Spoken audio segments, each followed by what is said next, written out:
We will start our 12:15 timed item, not too bad, 12:30, and it's our update on COVID-19, item 10A. So we'll have an update from Dr. Sisson, and Dr. Sisson, I believe that you are on the line.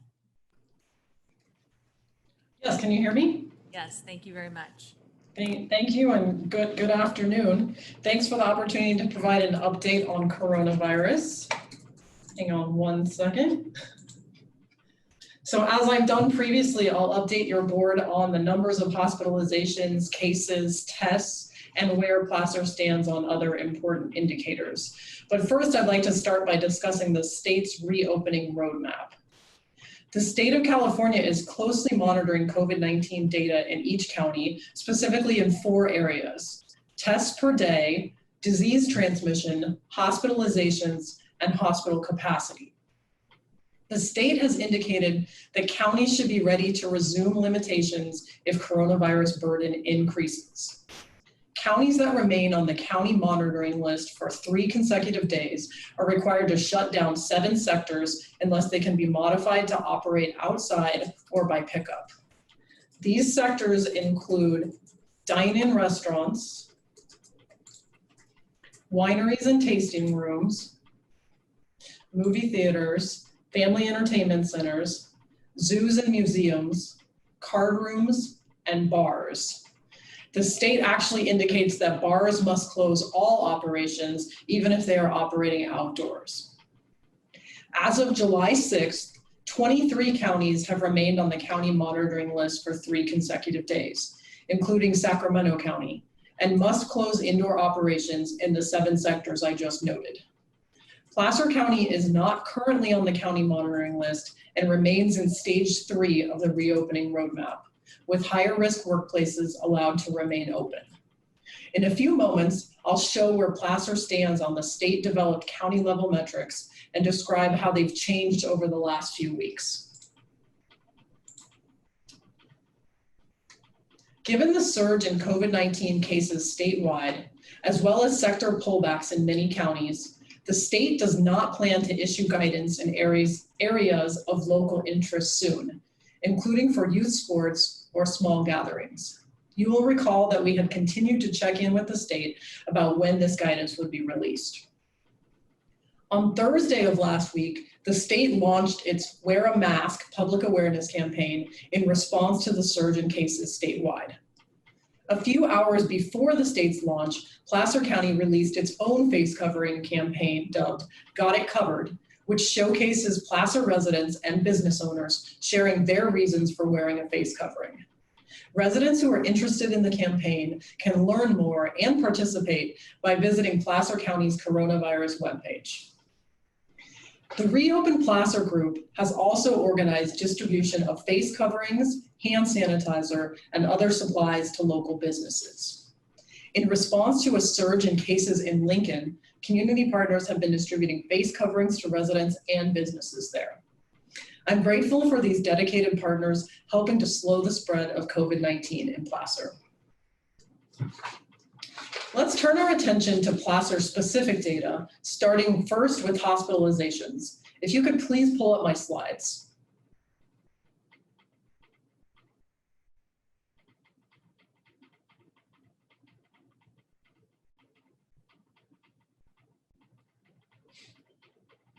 Thank you.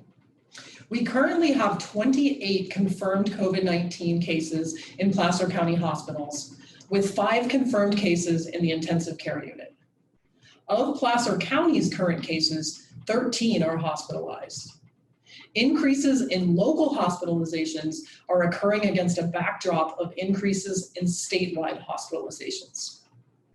Nonetheless, at this time, Placer County hospitals have adequate capacity, including available critical care beds, ventilators, and personal protective equipment. The county has been distributing doses of remdesivir, a promising therapeutic, to our local hospitals after receiving shipments from the state. Next slide. There are now 938 laboratory confirmed COVID-19 cases in Placer County. An average of 36 new cases per day have been reported in the last 7 days. As the chart illustrates, compared to 2 weeks ago, cases have increased by almost 70%. Next slide, please. As of July 3rd, Placer County Public Health has received 27,175 initial tests to detect new COVID-19 infection. Overall, 3.4% of tests have been positive to date.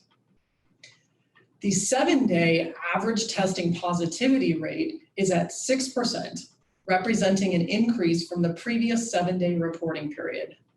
An increase in test positivity means that positive tests are increasing faster than all tests, which indicates that the burden of disease is increasing. It's worth noting that testing positivity is trending up statewide, not just in Placer County. One current challenge statewide is delays in test processing at commercial labs as testing demand has increased. Delays in test processing create a delay in starting our contact tracing and subsequently in timely notification of close contacts to quarantine. We and numerous other counties have communicated our concerns regarding this turnaround time to the state. Testing sites across the state, including in Placer County, are also beginning to experience shortages of specimen collection supplies. So far, Placer County Public Health has been able to fill the supply gap for these sites, but our own supply of compatible kits may soon be exhausted. Our contact tracing effort has identified 3 primary themes for possible exposures. These are large households where staying away from others while ill is difficult, community and extended family gatherings, and workplace exposures. We will keep close track of these themes as the coronavirus outbreak evolves. Next slide. Placer County Public Health continues to closely follow data related to disease burden and county preparedness. This slide shows the triggers that Placer County agreed to in its May 11th attestation to track for increasing restrictions.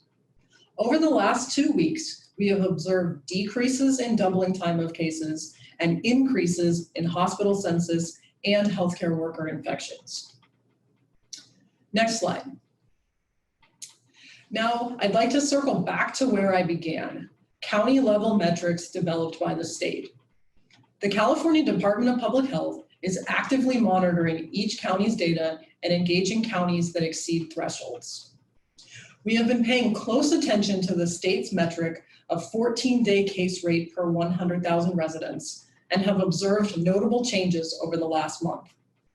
On June 7th, Placer's 14-day case rate was 25 per 100,000 residents. As of today, our local case rate stands at 101.4 per 100,000 residents, which for the first time exceeds the state's case rate threshold. It is likely to take a few days for this indicator to be shown on the state's county data chart. This is because we're using more up-to-date data than the state. The 7-day test positivity rate has also risen over the past month. On June 7th, Placer County was at about 1.5 for our testing positivity rate. As of today, we are at 6%. The state only monitors hospitalizations in counties that have at least 20 hospitalizations. Last weekend, Placer reached 20 hospitalizations, so the state will now be watching for a 10% increase in the 3-day average of hospitalized cases. Placer has experienced a 41% increase in the 3-day hospitalization average compared to the prior 3-day period. This exceeds the 10% threshold set by the state. The share of ICU beds available in Placer County hospitals has also fallen from 41% on June 19th to 26% as of July 6th. This is above the state's threshold of 20% capacity, but it does represent a concerning trend. I will alert your board when our placement on the state's monitoring list is imminent. As I mentioned earlier, counties that remain on the monitoring list for 3 days are required by the state to shift to outdoor operations or to close in 7 sectors, and all bars must remain closed unless they are offering sit-down, dine-in meals. Given Placer County's current trajectory, businesses in the affected sectors are advised to begin preparing to transition to outdoor operations if they have not done so already. In summary, COVID-19 continues to increase its circulation throughout our community. While our local healthcare system remains capable of responding to an increase in cases, the growing incidence of disease is starting to result in greater numbers of hospitalizations and may soon result in greater use of the intensive care unit. We continue to ask residents to adopt practices that slow the rate of infection. These include staying home as much as possible, frequent hand washing, staying 6 feet away from non-household members, wearing a face covering in public, and limiting gatherings involving people outside your household. Gatherings of non-household members are not allowed under the current statewide stay-at-home order, except for protests, weddings, and places of worship. We recognize that people are longing for in-person interactions with friends and family. The safest interaction is a virtual interaction. The next safest is an interaction that is outdoor with everybody 6 feet apart and wearing face coverings with as few people as necessary. Even as COVID-19 cases have increased locally, I'm encouraged to see a growing number of Placer residents acknowledging the current risk and stepping up to take care of themselves, their loved ones, and their neighbors. Vulnerable older residents are heeding the call to stay home as much as possible. More people are wearing face coverings and keeping their distance in settings when they encounter people who aren't members of their household. And more people are getting tested when they have symptoms or have been exposed to an infected person. These efforts are appreciated, and they will continue to be crucial to our community's progress. We all have a role to play in slowing the spread of COVID-19. Thank you for your time, and I'm happy to answer any questions. Thank you for the update, Dr. Sisson. Really appreciate that. Let's see, we'll start with Supervisor Holmes and move around. Thank you, Dr. Sisson. From what you said, it's pretty evident that Placer will be put on the monitoring list in the next few days. Is that what it looks like? How soon? Yes. How soon do you think that would be in the week or? I believe that it will be within the next week. So as I stated, there's a lag between the state's data and the county's data. The state's website says that it's a 3-day data lag, but other counties that have been making this transition from onto the county monitoring list have found that the lag may be shorter or longer, because in many cases the state and the county are calculating the case dates slightly differently, and so that can tweak the numbers a little bit. So I can't say with certainty when we will end up on the state's list, but I believe that it should be in the next 3 days. And then again, those rollbacks must occur after the county has been on the list for 3 consecutive days. So it would be a good idea to notify those restaurants that have dine-in that they may have to resort to outside dining. Is that a safe assumption? I do think that would be prudent. Okay, thank you. Robert. Dr. Sisson, would you send me your slides, please? Would you email me the slides today? Yes, sure, certainly. Thank you. Yeah, it sounds like we'd all like a copy of those, so if you could get that out, that would be great. Thank you. Supervisor Euler. Yeah, Dr. Sisson, I'm a couple questions. I'm curious about the distinction between folks being hospitalized with COVID versus those being hospitalized because of COVID. I was having a conversation with a hospital administrator toward the end of last week, and the hospital administrator said that now that they are testing everybody who's coming in for any kind of procedures, be they elective surgeries, whatever, that's being made up from during when the lockdown was underway, if they test that person that tests positive, but that person then is admitted to the hospital to do their elective procedure, that person counts as a COVID positive hospitalization. Is that correct? That is correct. At this point, in the bed polling that the state of California is conducting, they do not make a distinction between asymptomatic positives, so you've described as being hospitalized with COVID, as opposed to people who are symptomatic who would be hospitalized for COVID. I have raised this issue with the state, and I'm hopeful that they will begin asking hospitals to track that data separately. Incidentally, I did have a conversation with one of our hospitals, and they indicated that at the time they had 12 individuals in the hospital, and 3 of them were asymptomatic positives or hospitalized with COVID, but not for COVID. Earlier that same day, they had 1 who was hospitalized with COVID out of 10. So it's somewhere, I would say, from that one hospital's experience, between 10 and 25%. But again, that data is not being reported to the state and therefore not being reported to the county. However, we have seen an increase in ICU stays.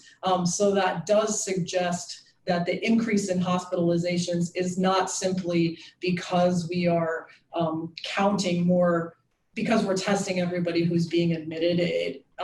I believe that only accounts for part of the increase in hospitalizations. But to that point, there's no distinction on the ICU stays either. So if somebody's in a violent car accident that results in them in the ICU, and while they're in the ICU, they test positive for COVID, even though they're a result of the car accident, that still counts as a COVID positive ICU stay, does it not?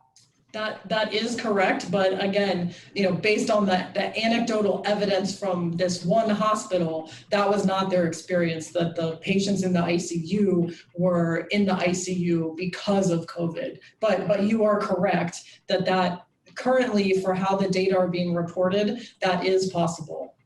So did I correctly that of the 28 people hospitalized in Placer County's hospitals, 13 of them are actually Placer County residents? No, that's not correct.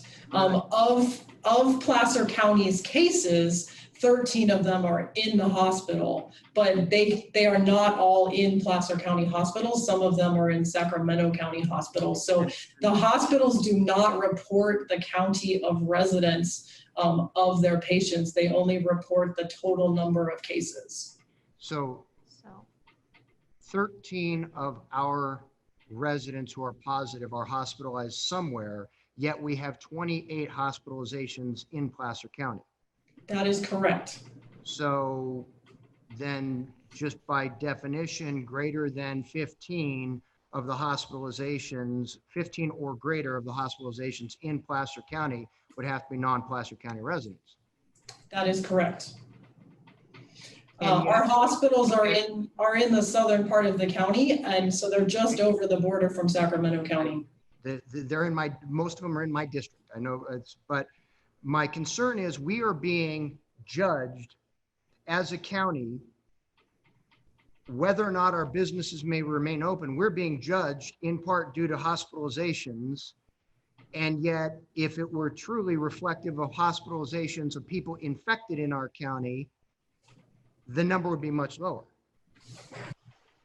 That is correct, but I would also point out that the hospitalization is not the only indicator of concern, and it's primarily the case rate per 100,000, which is comprised only of Placer County residents. And yet the case rate per 100,000 has absolutely no correlation with the hospitalization per 100,000. We've seen case rates spiking per 100,000, and yet what we're seeing is a significant number of those as younger and asymptomatic, are we not? We do have many asymptomatic cases, but we also, again, the 13 cases who are in the hospital, of our cases, that I believe is an all-time high. So we have seen increases in hospitalizations along with our increase in cases. They are trending together.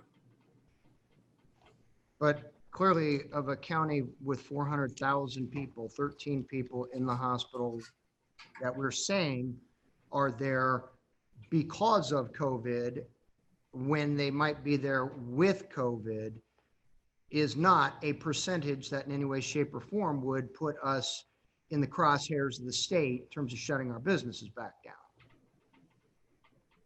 So I'm not sure I'm following.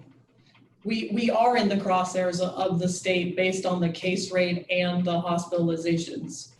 And the hospitalizations. And my point is that our hospitalizations, if it were truly reflective, number one, of people who are in the hospital because they're actually sick with the disease as opposed to having been diagnosed as positive, but they might be there for something else. And number two, we're actually reflective of the illness in our population as opposed to the total hospitalization rate. We would not be in that and category.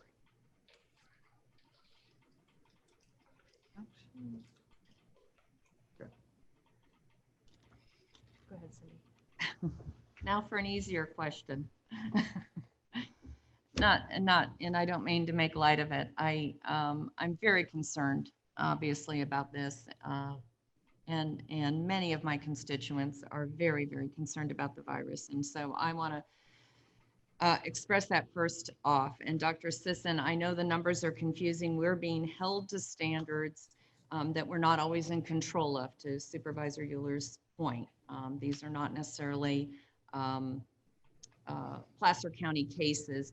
And one of the challenges I've had throughout now for 4 months is really understanding these numbers, because even until today, I just written down how many of these cases, I think last night at the town hall, I came to understand in Dr. Sisson's report that the Placer County residents, there were 13 hospitalized, even though our numbers showed a higher hospitalization rate. So as I'm caught and truly torn apart about how to make decisions to protect public health and to protect economic health, the more data I have, the better it is for me to make these weighty decisions and to, so I'd appreciate getting the slides as well. And I'd also we also have a Nevada County hospital in Truckee that is hospitalizing maybe some Placer County patients. I don't know. And so I have to go to 4 or 5 different websites. I'm trying to figure all of this out to put some context around it from the polar extremes of constituents that either want to shut down completely or want us wide open completely. And so trying to balance that, any tools that you can provide and that we can get on a regular basis really help us understand that and help us prepare our business community. I am definitely concerned about where we're trending. And I'll say that I'm definitely concerned about where we're trending and the implications of that. At the same time, I want our residents to understand that our per capita incidence is still 36th in the state. So there are areas in our state that are experiencing well over, much higher rates, 3,968 cases per 100,000, and we're at 235. Not to say we shouldn't be concerned, and I want to repeat that. I am concerned, and I think everybody needs to be very careful about this virus and take reasonable precautions.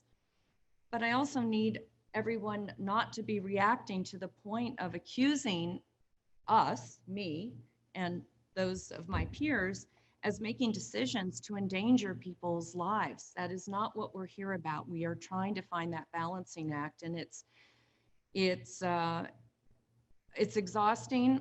It's heart-wrenching. It is, I can't even express all the emotions I've gone through since taking this office and trying to get through a pandemic and do it in a reasonable fashion. So I urge us all to look at the cases per 100,000 and understand the risk out there.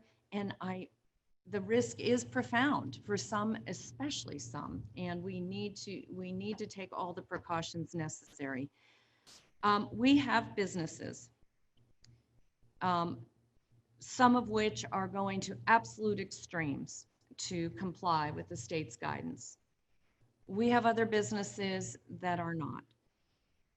How we enforce this, when I get concerns and when I get complaints, my concern is that the people that are doing the right thing at an economic cost to operating their businesses are going to get penalized by those who may have chosen to ignore or not be educated. I appreciate Sherry Conway reaching out to those businesses and trying to urge them to do the right thing. But at some point, there needs to be enforcement, because we're all going to pay a significant price for whether we agree with it or not. The state is going to mandate it, and then we're going to be back in getting the emails of why somebody is going to refuse to comply if we go back to these restrictions. So I need to understand a couple things. One is I really commend us for doing the campaign on face coverings. Where is that being marketed? How are we informing people? I was asked again this morning, do people have to go to our website to see that, or are we actually marketing that? Are we putting it out? Certainly some of us up here know how to use social media. And how we do that and how we get that out to our residents so that they understand that face coverings are important. I'd like to see what we can do there, Todd, in pushing it out more with our PIO's office and making sure people are aware of that and what's at risk, not only for their health, but their public health from coronavirus, but their health and public health from their economic status if they're unable to work, unable to pay their bills, unable for their kids to go to school in the fall. The other thing is what we can do on enforcement. And I understand that the sheriff is an independent office and that he has strong feelings about why he should be involved in this, but people, the public does not understand why I or we can't do something about the bad behaviors that are putting people at risk. And so I need to understand what we can direct the sheriff to do and what we can't. I need the public to understand that. And what they've been able to do throughout this weekend, for instance, in the Tahoe area, we had mounted police, we had mounted sheriffs, police, sheriffs on bicycles and in vehicles. You know, what sort of issues were they confronted with? What tools can we help them with? We did give them face coverings if they wanted to distribute those or could help people feel more comfortable that they had a face covering. Hand sanitizer, some of the supplies that we received from the state, we made sure the sheriff had. But we need to help people do the right thing so that we can keep our county in a safe spot for both public health and economic viability. And then the other question I get is what can we do to enforce on state highways, interstate highways, county roadways? People want me to be able to shut it down because the visitation numbers are skyrocketing. I heard that again last night from the Forest Service up in Forest Hill, that the numbers are beyond anything they have seen before. People are trying to get out of cities, urbanized areas, and get to the mountains. And when they do that, there is a huge concern from our communities about potential virus spread in those areas. So what can we do on enforcement there or in partnership with the state? If the state is concerned about our numbers, these people aren't our residents, how can the state assist us and what do we need to ask there? Our businesses are overwhelmed. They're feeling that they can't deal with the numbers because of the restrictions on how many they can seat. And so then they're being having disgruntled customers say, why can't I get a reservation? Why can't I get a table? Why can't I do something? So it's very, very profound, very emotional. And then the Truckee River. And I know we have a no alcohol through the 4th of July ordinance, but beyond that, if you had driven the river, it looked like spring break, like many of the bad images you see on national news about a certain demographic age group and what they're doing. And the concerns, again, of that behavior being allowed by Placer County or not dealt with. So I know I raised a bunch of questions for you, Todd. I did give you a heads up on some of these, and Karen, but I'm really interested in educating our public and having a piece that really explains what we can and can't do as it relates to some of these enforcement questions. Well, Karen, we'll probably tag team this a little bit, I think. I did have an opportunity to take a look at the questions you had provided. Maybe we can just speak to a couple of these things. And then I'll give you a little update what took place this weekend regarding the sheriff's operation up in Tahoe. So maybe a quick start around the sheriff and the operations and what does, what oversight from a board standpoint do you have? And the reality is the sheriff is an independently elected official, and as such, he has the ability to handle those operations. Obviously, he takes your concerns, and I think he takes in concert with not only the CEO's office, the rest of the departments, those concerns seriously, but he does have the ability statutorily to run his office in the way he deems fit, and that includes enforcement capabilities. I do think there is a question about restriction of state highways. I know we got a number of those. How do we get in and out? And Karen, please tag team onto me if I don't speak to this eloquently enough. But we do not have the ability to control the legal in and out of free movement within and out of that basin. Obviously, we ensure that people are doing it safe and speeding and these sort of things, but an actual shutting down of roadways in and out of the basis that are state or federal highway related aspects, we do not have any of that ability to do so, and haven't, I don't believe, ever. And then Karen, you want to talk maybe a little bit about access to county lands and that sort of thing? It could be. Sure. In terms of the county's property, we do have the ability pursuant to section 2.32.0203040 to have temporary closures and access control over county properties, such as for example, Hidden Falls. We do not have authority to close down state or federal lands. The Truckee River falls under, I believe it's a state river. I think it's a U.S. navigable waterway. Yeah, so we don't have federal, the authority to shut down a river, but we can certainly on county properties.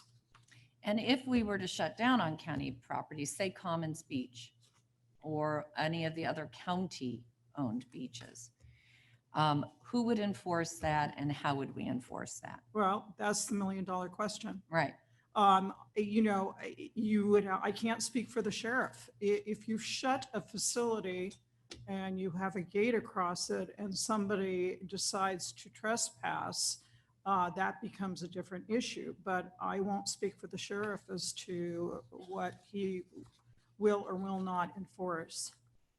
And I will add for the other supervisors, I completely understand that if we did that, those people would just go to other facilities, other neighborhoods, and inundate those as well. So actually, in some ways, the more we keep open, the more opportunity there is for people to distance and get out and enjoy fresh air in a physically distanced from others.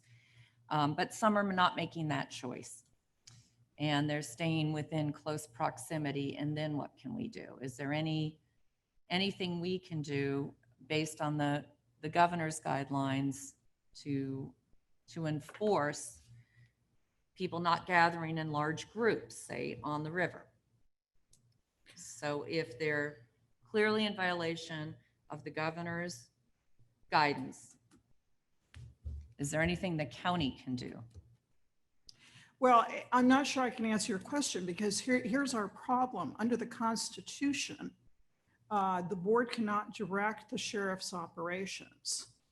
And I'd also note that under the orders and under the health and safety code regarding enforcing the orders of the governor, it's not a shall, it's a may.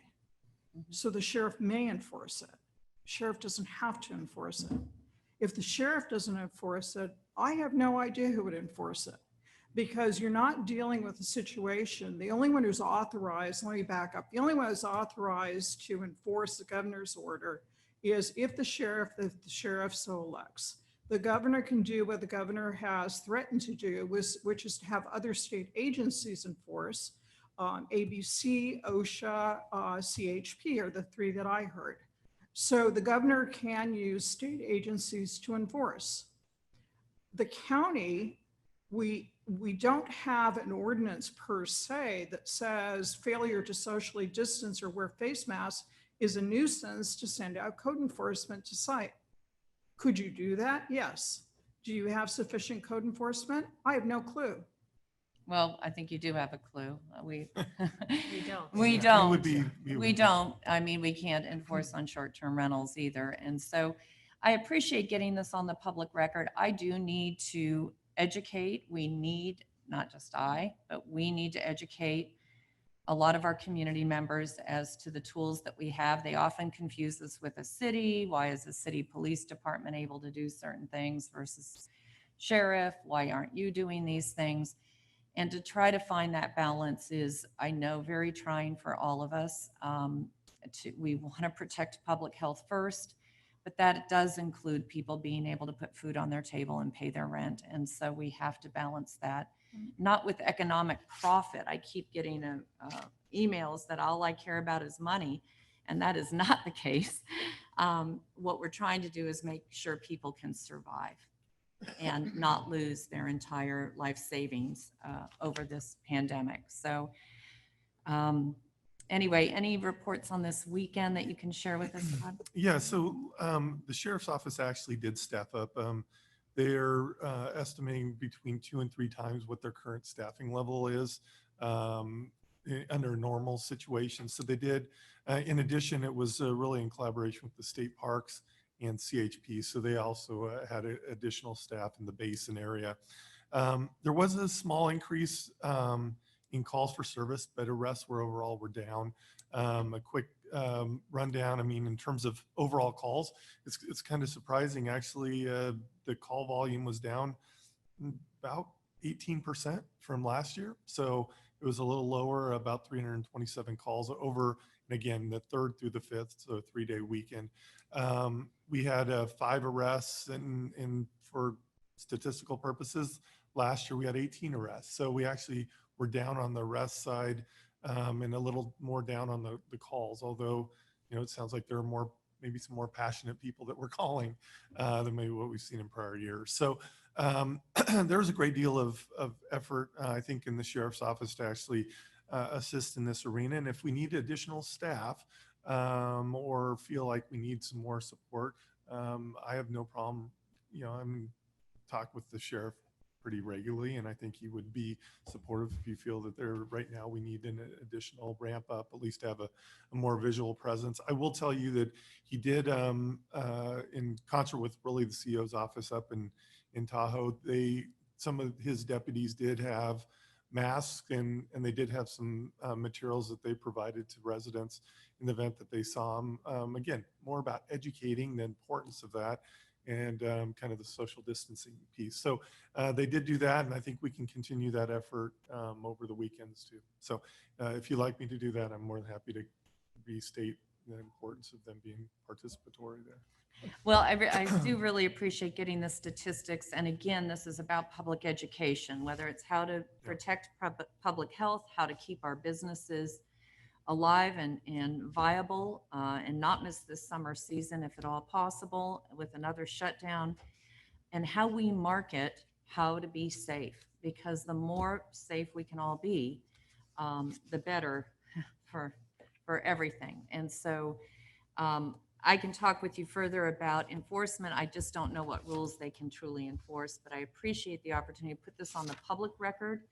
And then I'll work with you and the PIO to try to get some information out that helps educate a number of people that are very, very concerned about the situation. The marketing campaign that we've done with face coverings, and I want to give all credit to Erin Casey and the CEO's office up in Tahoe, as well as the Take Care program. I don't know if the signs are still there, but maybe, yeah, we can put them on the camera later. But I think the whole idea is to use campaign style signs in a friendly manner and just develop that culture. And I'll tell you, driving through town along the streets, I see families, I see everybody doing that. The Truckee River is an anomaly. You're out in the water, and are you gonna cover your face and be able to consume a beverage while you're floating down the river is challenging. Oh, thanks, Megan.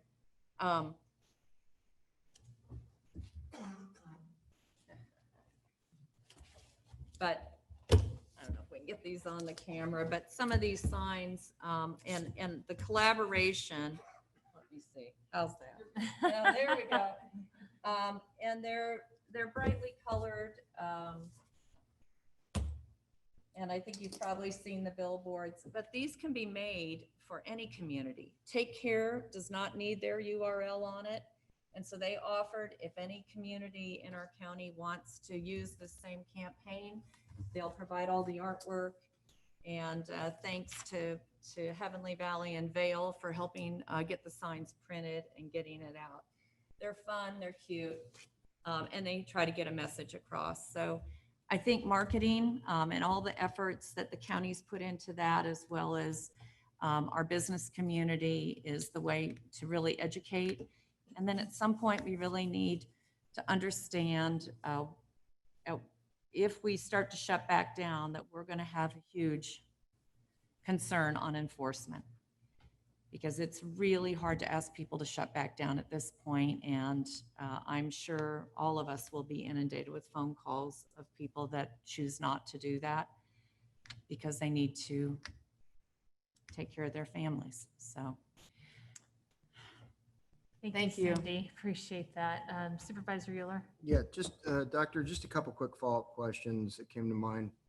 On our metrics, percent of ICU beds available, do we know how many total ICU beds are in our inventory in Placer County get counted in this number?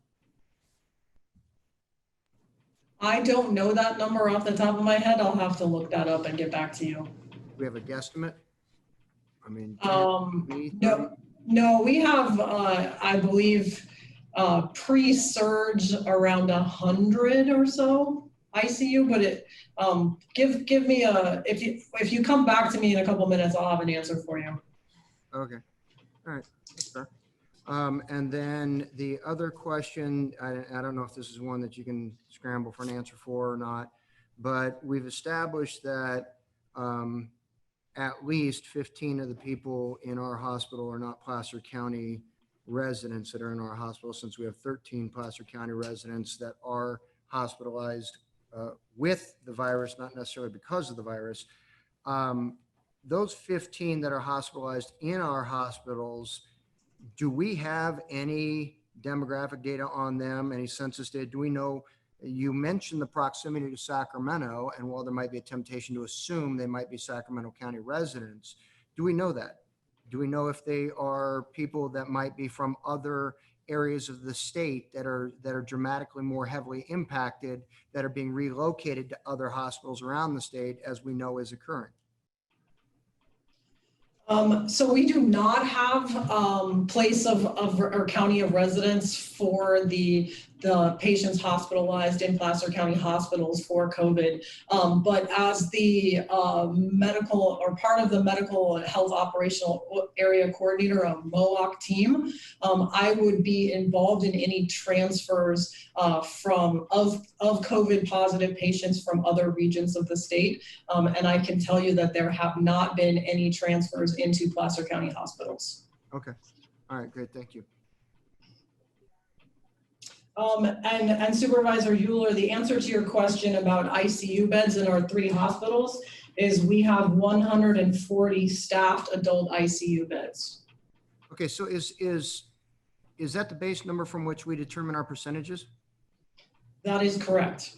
Okay, so if we have 140, that means that dropping from 41% availability on June 19th to 26% availability on July 6th would mean that we would have had an additional occupancy of about 20 ICU beds in order to reduce the availability by 14%.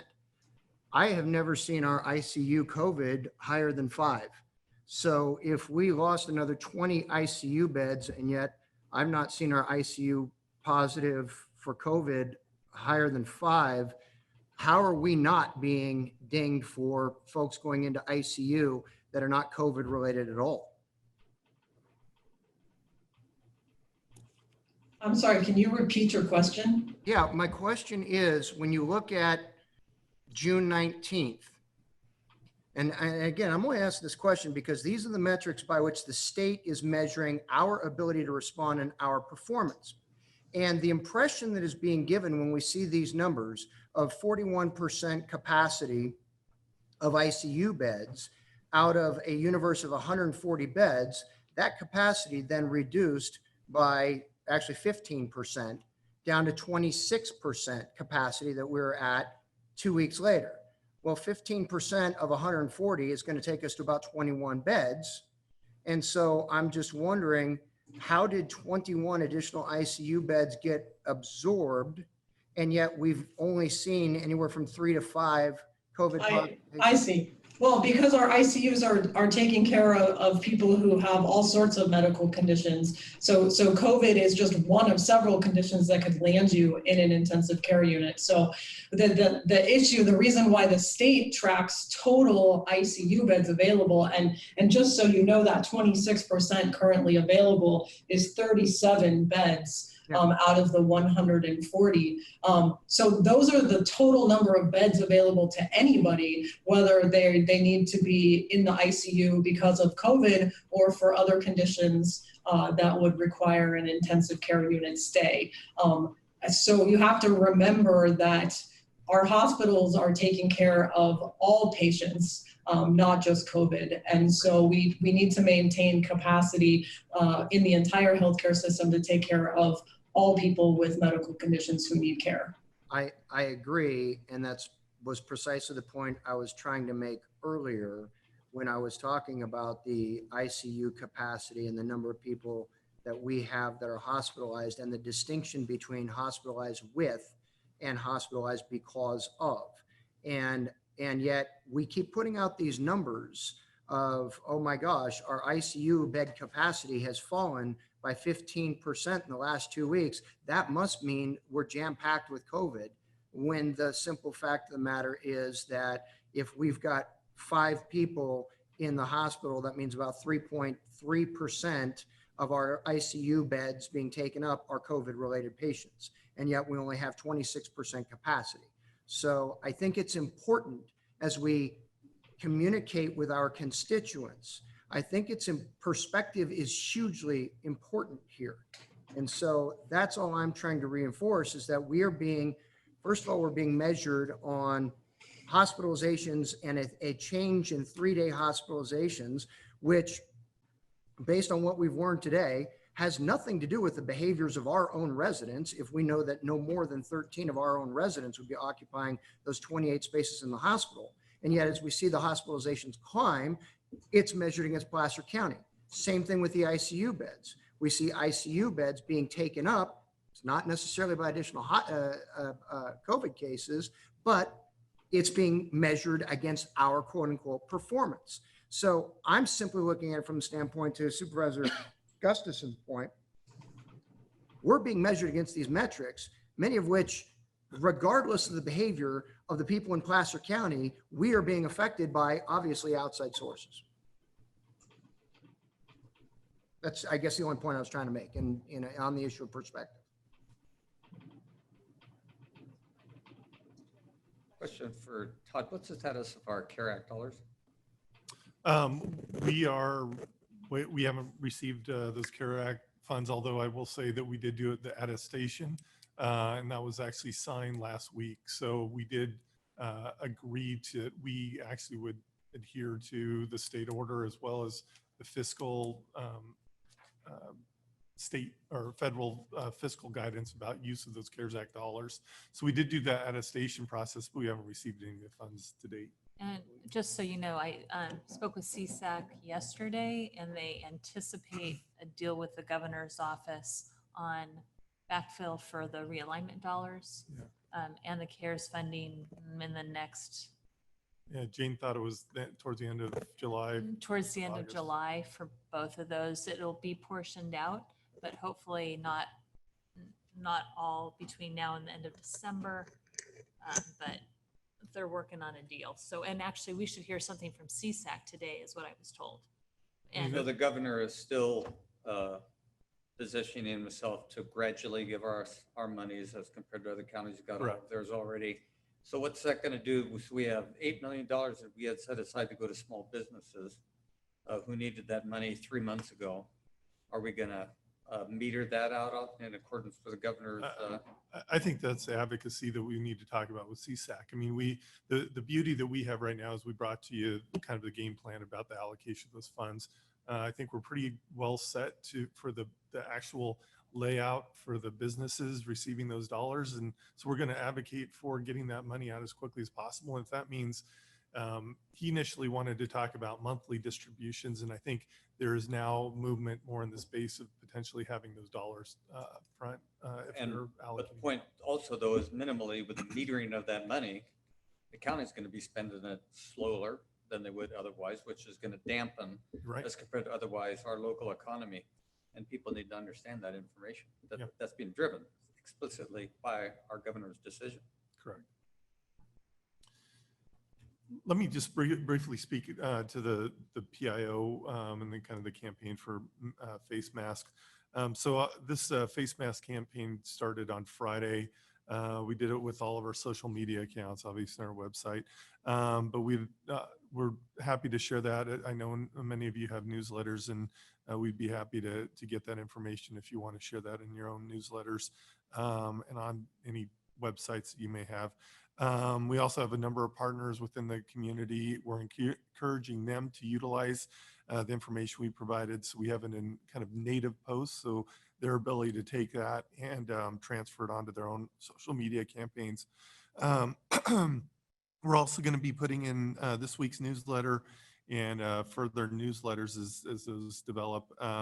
And we do have a campaign going with, honestly, our residents called a Got It Covered campaign. So they can actually put posts of pictures or videos of their face coverings and really to kind of put more human touch to this aspect. So I think we're doing a variety of different things. I'll have more for you around that, but I will tell you it's kind of a holistic campaign. So it's not just targeted at one social media post or some website. We're trying to Get it out there. get it out to everybody Okay. beyond just the county.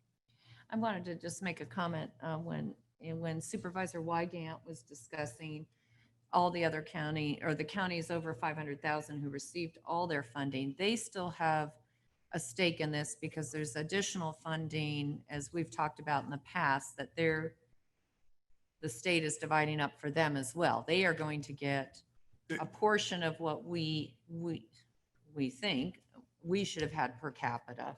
Correct. And so they've still got money at stake that they've got to adhere to the governor's rules as well. So they've received, 16 counties have received on average $174 per county resident, whereas 42 counties have received nothing so far. And the $1.3 billion, so $5.8 billion was handed out directly to those 16 counties.